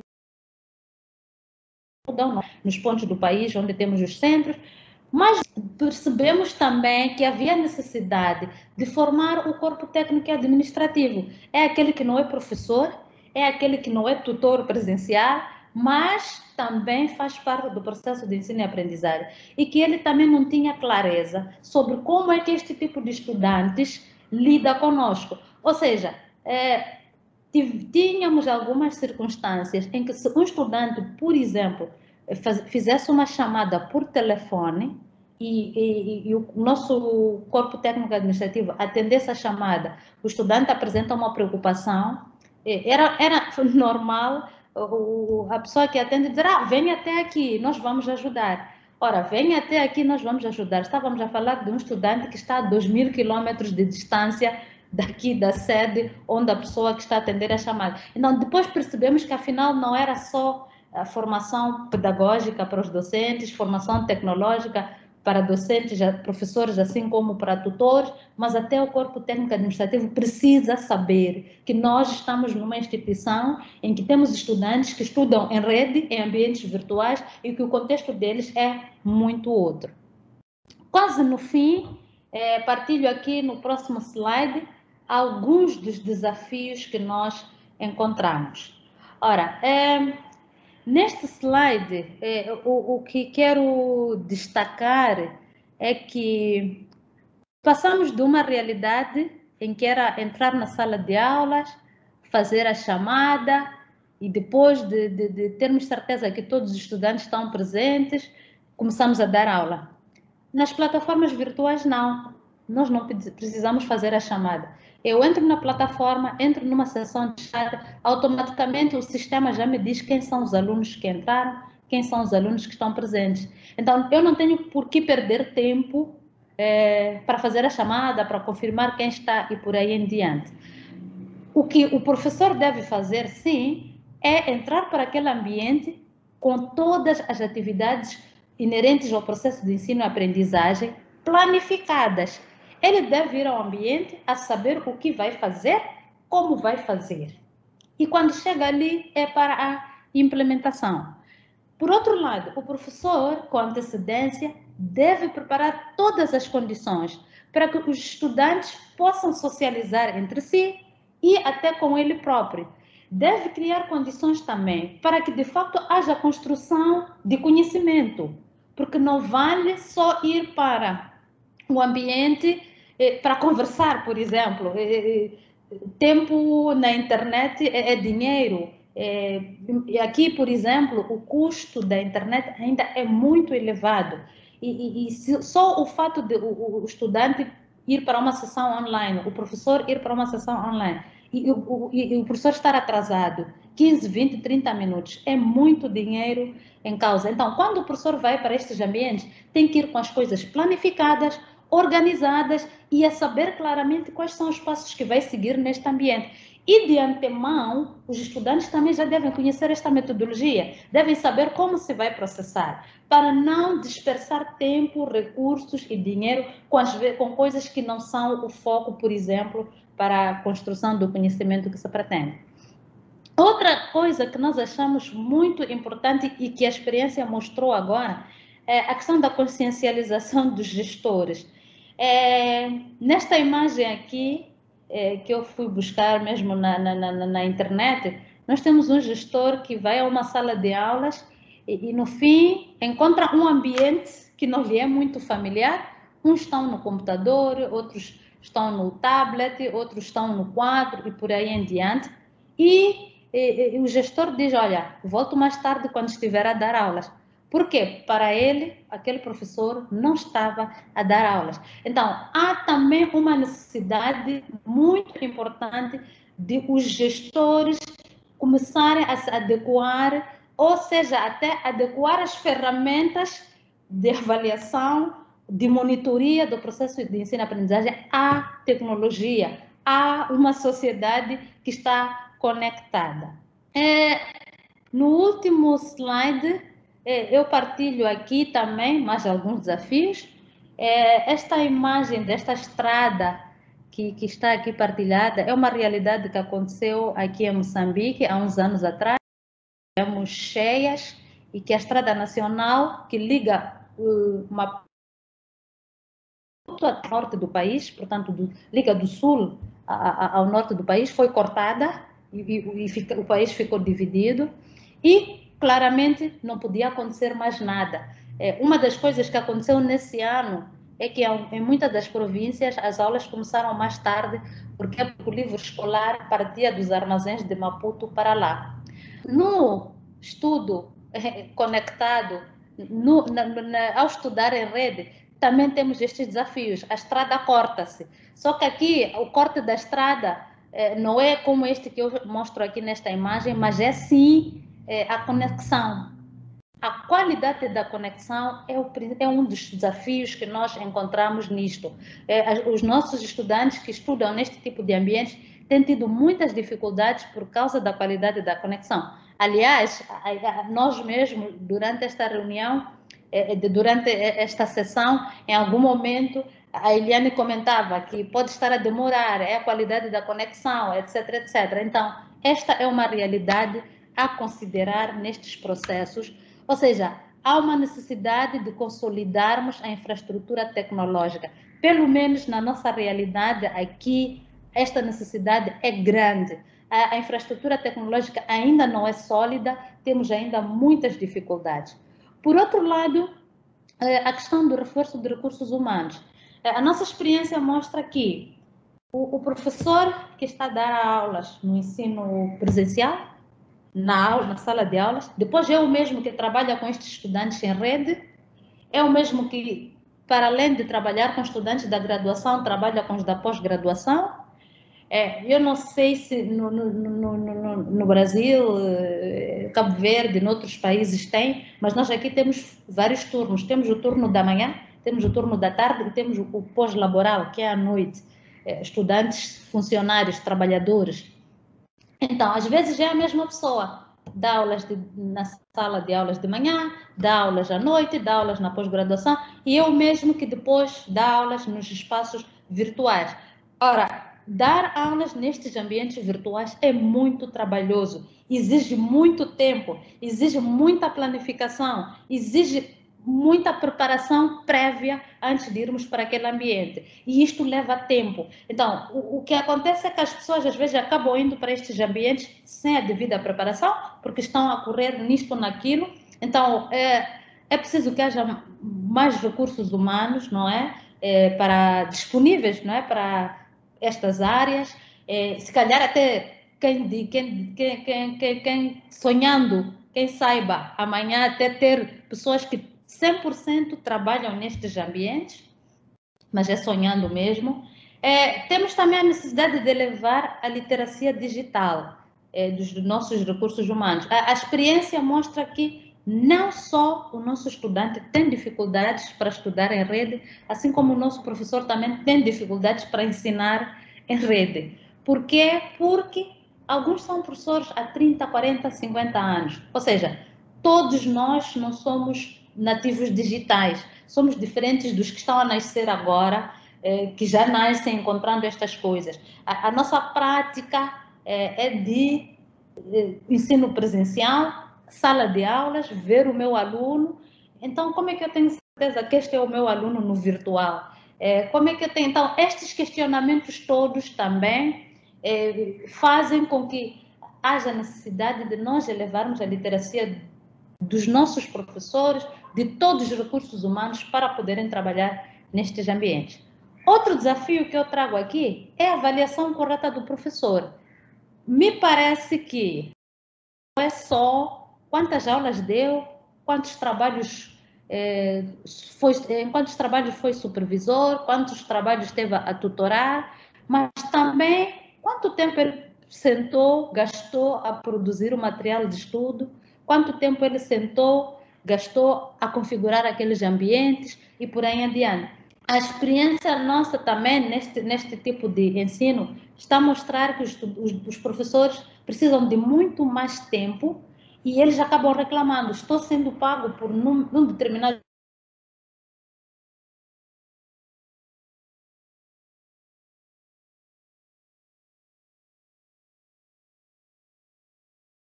Professora Nilza, eu acho que a sua fala cortou.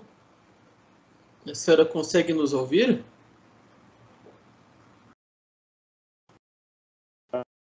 Conexão.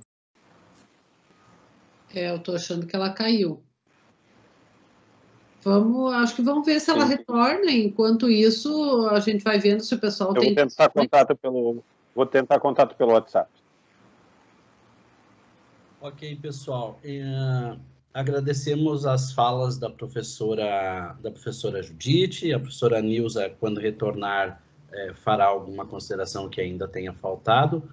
Eu não sei se a professora Eliane gostaria de fazer alguma consideração ou passamos para as perguntas e considerações dos participantes, professora Eliane.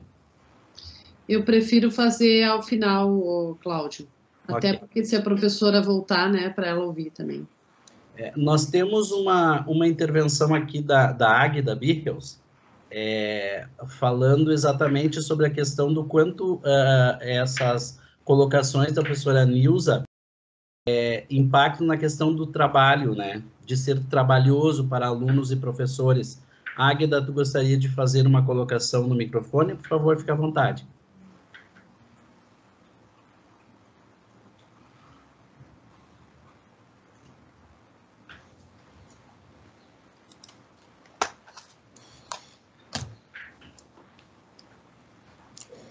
Acredito que é uma coisa bem tranquila isso. Ela falou excelentemente, ela tocou num ponto assim, porque a preparação anterior, que tu não vai chegar só ali na plataforma, isso já tem que estar no mínimo pronto e a gente tem que ter um tempo hábil, até para que os alunos também conheçam a plataforma, quer dizer, até a dinâmica de integração na plataforma, todas essas coisas, quer dizer, isso exige não só postar um texto e escrever lá, tu tem que desenvolver todo um processo, e eu gostei muito da fala da professora. Acho que ela foi muito feliz nessas colocações. E ela até levantou uma questão, a avaliação correta do professor. Acho que isso também é outra coisa que, né, pode ser reforçada. A gente não, hein, Eliane? A gente aqui não tem comentado sobre isso também, né? Porque, na realidade, isso acho que até seria uma conversa para a nossa formação docente nesses tempos de pandemia, porque as questões são diferentes, a preparação é diferente e assim por diante. Mas, olha, acho que a professora vai entrar. Mas eu queria agradecer, tá? Eu já antemão as palavras da professora e o que ela levantou serve para a gente pensar aqui também, tá? Obrigada. Acho que a professora Nilza está em contato. Sim, professores. Eu tive um problema, de fato, na minha conexão, mas estou aqui a usar o computador do colega com a identidade dele. Então, podemos continuar a interagir por aqui. De fato, fiquei fora por algum momento. Por favor, professora Nilza, pode concluir as suas considerações do seu último slide, se ainda gostaria de fazê-lo. Sim, obrigada. Então, dizia que o último pilar importante aqui é a questão dos orçamentos. Eu acho que aqui temos um grande desafio também. Não sei nas outras instituições, nos outros países como é, mas me parece, pelo menos na nossa realidade, que o orçamento continua a ser disponibilizado às instituições, tendo em conta um ensino que é em sala de aulas. Não está a considerar as especificidades, por exemplo, das conexões, não está a considerar, por exemplo, as questões dos equipamentos tecnológicos e por aí em diante. Nesta altura, por exemplo,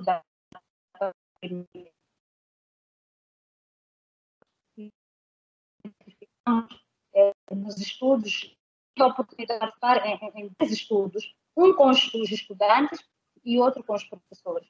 Uma das coisas que veio ao de cima com os professores é que eles próprios não tinham equipamento tecnológico, não tinha dinheiro para, por exemplo, comprar a internet, que eu já tinha mencionado aqui, que é cara. Então, todos estes aspectos penso que constituem os desafios que nós temos que tentar e procurar ultrapassar. Pessoalmente, tenho clareza de que a educação em rede é o caminho para frente. Pessoalmente, tenho consciência de que estamos a caminhar para uma sociedade que, em algum dia, será hiperconectada, mas para chegarmos lá é um longo caminho. O que temos certeza, pelo menos tenho certeza eu, que para trás não voltamos, não é? Agora, como chegamos à meta, são os desafios que eu aqui partilhei. E professores, bom, seria esta a minha partilha de experiência, não é? Em relação àquilo que nós temos estado a fazer na educação em rede. E muito obrigada. Nós que agradecemos, professora Nilza. Enquanto a senhora esteve fora, a professora Águida levantou a questão importante da valorização docente, do trabalho docente de preparação, né, para esses materiais, enfim, que vão ser disponibilizados online. Lhe parabeniza ali no chat a professora Águida. E deixamos agora o espaço aberto no microfone para quem quiser fazer alguma colocação, questionamento, posicionamento, tanto em relação à fala da professora Nilza, quanto em relação à fala da professora Judite. Por favor, fiquem à vontade. O microfone fica aberto para todos. Alô, eu posso falar? Alô, tá. Não, só queria fazer uma colocação bem interessante. Vendo o relato da professora referente aos problemas de conexão, eu identifico muitas similaridades com algumas situações que a gente encontra aqui mesmo no Brasil, especialmente nas nossas zonas de vulnerabilidade social, que a gente costuma atuar, como a comunidade Santa Marta, a comunidade Vila Brás e algumas outras escolas um pouco mais distantes do centro. A gente chegou em 2017 de uma empresa local aqui no campus da Unicinos para levar a conexão para esses alunos, para que a gente pudesse desenvolver com eles algumas atividades online que eram um dos grandes limitadores. Para nós, nessas escolas, era praticamente impeditivo pensar qualquer coisa online. E mesmo com orçamento, a gente não conseguiu fazer essa instalação porque as empresas não tinham interesse em instalar fios e dar o acesso para essas regiões. Então, isso foi um problema, assim, de certa forma, até muito do cunho social ali também para nós. Então, eu vejo muitas similaridades quando a gente fala em conexão, especialmente nesse período de pandemia. Ficou muito evidente para mim que não é algo normal. A gente tende a entender essas coisas como um normal, porque para nós, de casa, é comum isso, mas a gente acaba vendo que existem muitas realidades onde a internet ainda é um privilégio, ainda é um acesso que não é de todos, né? Então, a minha colocação ali seria realmente para nós pensarmos um pouco essa questão de que, de repente, talvez, algumas... pensando tecnologicamente falando, uma das coisas que a gente fazia nas escolas era distribuir a carga dessas conexões. Então, ao invés de todos os alunos se conectarem de seus computadores à rede, havia um computador na sala que fazia comunicação externa e esse computador compartilhava o acesso com os demais. Então, os computadores não necessariamente acessavam todos a internet, mas tipo, esse computador específico acessava, fazia conexão e compartilhava com o computador que necessitava aquela informação. A gente chama isso de proxy. E pode ser que ajude também um pouquinho a reduzir esse consumo e a tornar o acesso um pouco mais democrático. Ainda assim, é um ponto muito complicado quando a gente pensa como educador, uma conexão, educadores online, a gente não ter essa tecnologia disponível a todos. Professora Miriam está pedindo a palavra, por favor, professora.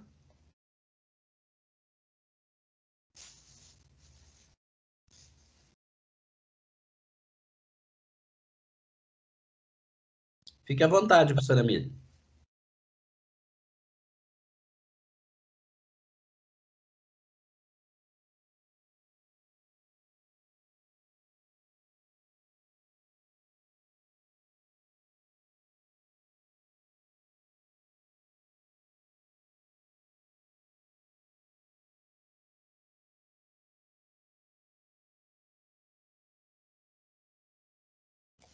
Antônio, o microfone está sendo controlado ou está no controle individual? Individual. Agora sim, a professora Miriam pode falar. E o microfone dela está aberto? Por favor. Está aberto? Está aberto. Ah, sim. Porque aqui...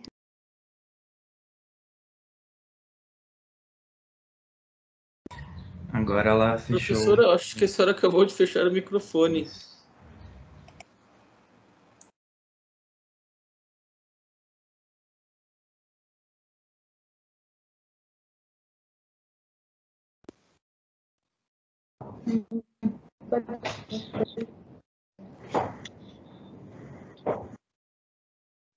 Agora está aberto. Ouvindo, Miriam.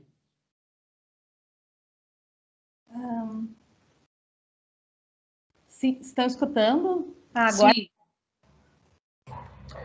Fechou de novo. Professora Miriam, há uma certa demora entre clicar no microfone e ele habilitar, então tem que abrir ele e esperar um minutinho. Está com muito delay hoje, a internet está muito ruim, por isso que demora para as ações se efetivarem. Mas sem problemas.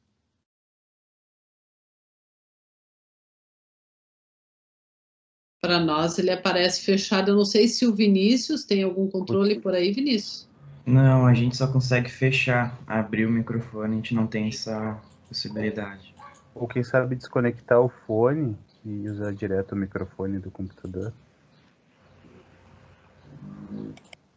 Pode ser.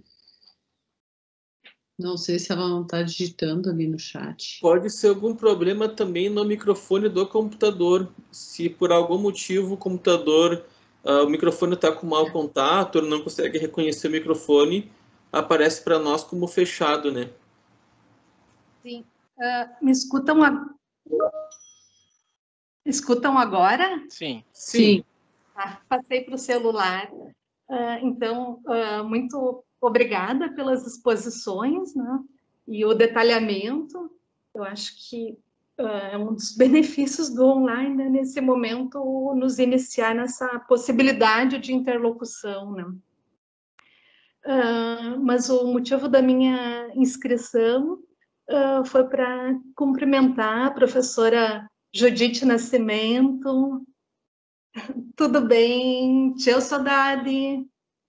Sim, porque fui dos quadros da UniCV no período de 2009 até 2011, aprendi muito, lá que eu iniciei a minha vida profissional como professora, antropóloga, então, e seguimos em colaboração como professora colaboradora do PPG em Ciências Sociais da Universidade de Cabo Verde. Então, uma satisfação imensa reencontrar a professora Judite Nascimento e também, escutando a sua fala, estava lembrando e me colocando a questão sobre a relação entre tecnologias e diferentes contextos sociais, né? E pensando que sim, que a conexão e o acesso à internet é uma questão principalmente em países do sul global e aqui também, né, no Brasil, né? Mas estava lembrando da relação com as tecnologias como muito mais presente no contexto de Cabo Verde, no contexto marcado pela migração, né? E a própria agência das tecnologias como parte das relações familiares nesse contexto de fortes migrações, né? E lembro que logo que eu cheguei em Cabo Verde, em 2009, eu fiquei muito surpresa.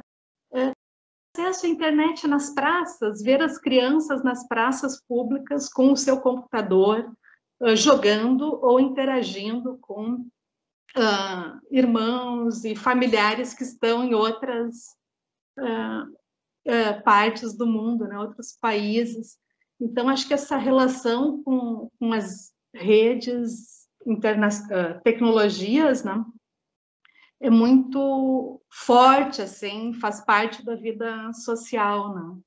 Então, só para agregar isso, mas o motivo mesmo foi dizer da minha alegria e felicidade em rever a colega, a professora doutora Judite Nascimento, reitora da UniCV, e também cumprimentá-la, né, e dizer da minha alegria de ver uma professora mulher, né, na posição de reitora em universidade, né, acho que também é um diferencial interessante, muito importante. Obrigada. E desculpem a falha técnica. Aqui. Continuamos com os microfones abertos para quem quiser fazer alguma colocação, pergunta, por favor.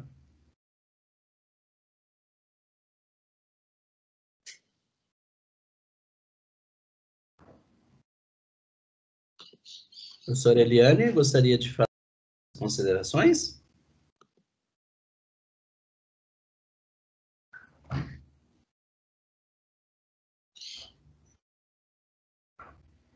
Opa, agora deu. Eu não estava conseguindo habilitar meu microfone, está tendo um delay horroroso, a gente tem que prestar atenção nisso agora à tarde, porque pode complicar para as apresentações. Bom, inicialmente eu quero parabenizar a Judite e a Nilza pelas excelentes falas e agradecer pela disponibilidade em estar conosco, isso muito nos alegra, né? Eu tive a oportunidade de ouvi-las falar de forma presencial física, né, em Lisboa, no 2º Encontro Internacional da Associação de Educação à Distância dos Países de Língua Portuguesa, e fiquei encantada, né? Então, agora, quando a gente fez o evento, eu disse assim, não, nós temos que chamar a Judite e a Nilza para estar conosco. E realmente foi uma grande satisfação. Eu gostaria de retomar 2 questões que eu achei fundamentais e que marcam tanto a fala da Nilza quanto da Judite, as quais, na minha compreensão, se complementam, né? A Nilza trazendo toda essa realidade em termos de contexto, né? Quais são as dificuldades reais que a gente tem de conexão nos nossos países, que o Rodrigo bem colocou aqui, que não tem algumas realidades muito semelhantes, né? E também todo esse trabalho, né? Toda essa produção de conhecimento que existe numa área específica, que é a educação à distância. E o que isso muda no habitar do ensinar e do aprender. E aí a Águida perguntava, né, sobre a questão da avaliação, que essa é uma temática fundamental, que a gente está sempre preocupado com a avaliação. E nós temos trabalhado a questão muito conectada com a questão do acompanhamento, né? Ou seja, se tu tem meios ali para acompanhar, e aí eu lembro das questões que a Judite trazia da inteligência artificial, que pode nos ajudar muito nisso, né? Através de sistemas de mineração de dados e learning analytics. Então, se eu tenho como estar acompanhando esse aluno, eu posso ir intervindo, né? De forma que esse processo avaliativo, ele se dilui no contexto, porque ele vai acontecendo no processo através de feedbacks e melhorias constantes, né? Então, eu acho que esse é um dos pontos que essas falas se conectam. E a outra questão que eu queria chamar a atenção é a proposta que a professora Judite faz em relação às 5 ações fundamentais ali, né? Trazendo a perspectiva ali do Theta Heaven. E aí também chamando atenção para a perspectiva STEAM, né? Que é algo que a gente também tem buscado trabalhar aqui, né? Que é a ciência, tecnologia, engenharia, artes e matemática, e a gente coloca agora, tem alguns autores que têm colocado um E antes, né? Que é o de empatia.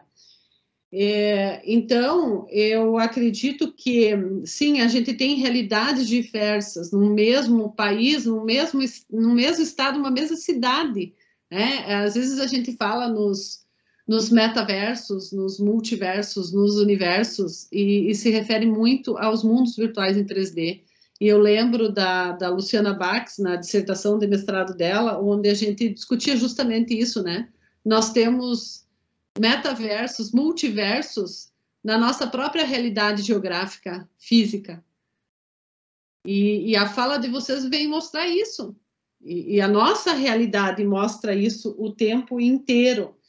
Então, como é que a gente, por um lado, tem lugares onde ontem os professores falavam, os alunos falavam, né, que o material ia impresso para as crianças, né, através do meio de transporte que levava alimentação para essas crianças durante o tempo da pandemia. E, ao mesmo tempo, a gente tem outras realidades conectadas, né, e que beira isso que a professora Judite falou da hiperconectividade, né? E nessa perspectiva da hiperconectividade, quando você tem, por exemplo, a possibilidade de aprender em deslocamento, né, o que potencializa o mobile learning, o ubiquitous learning, o pervasive learning, tu tem um desafio significativo, que é um pouco a tese do Cláudio, né? Que é como é que o professor ele tem consciência do que está acontecendo, uma vez que esses estudantes estão dispersos no espaço geográfico, né? E por eles estarem também com um dispositivo móvel, todo o processo acaba sofrendo uma transubstanciação, né? Em função dessa digitalização. Hoje, por exemplo, eu posso ter um sensor numa planta e essa planta vai me dizendo o que está acontecendo com ela, o que ela precisa em termos de nutrientes, como é que está o sol, né? A umidade, enfim.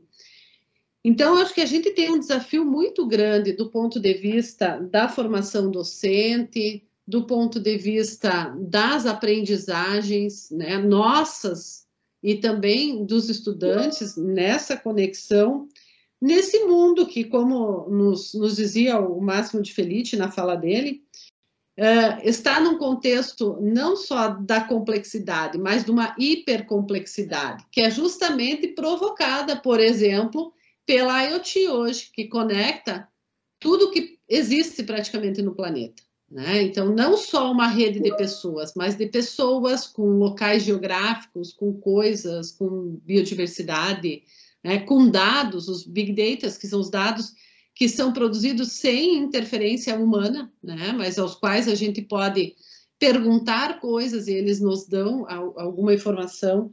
Então, eu vejo que a gente tem um grande desafio e que passa por essa questão de nós pensarmos esse novo habitar do ensinar e do aprender, e que é um habitar transubstanciado, justamente pela possibilidade de digitalização do mundo, né? E aí eu fico muito feliz, mais uma vez, de ter vocês duas aqui, né? E poder ouvir também um pouco a professora Judite em relação à experiência que ela tem na área de geografia, né? Eu lembro que quando a gente estava em Portugal, eu falava do projeto da cidade como espaço de aprendizagem e do desejo que a gente tinha de expandir isso para o contexto dos países africanos, né? Então, continua esse convite. Eu entendo que também é um espaço potente para a gente ampliar essas conexões, então convido vocês a estarem conosco nessa rede internacional de educação online, para que a gente possa, então, enquanto rede, se potencializar naquilo que cada um pode contribuir para pensar o que seria esse novo habitar do ensinar e do aprender, que vocês bem trazem vários elementos aqui nas falas. Então, mais uma vez, eu agradeço pela generosidade que vocês tiverem em compartilhar o conhecimento de vocês com esse grupo.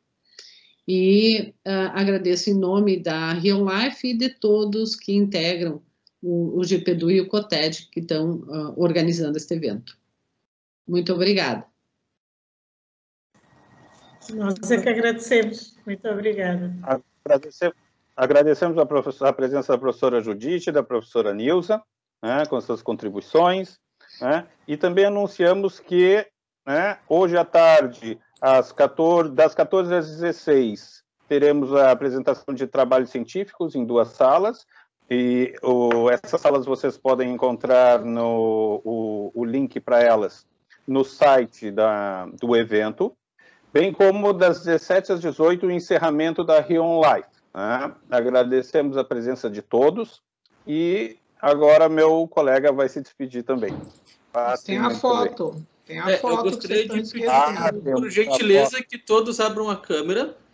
Como devem saber, já temos um sorteio de um gato. Ele será devidamente acomodado, embalado e enviado para o ganhador para um melhor sorriso, tá bom? Então...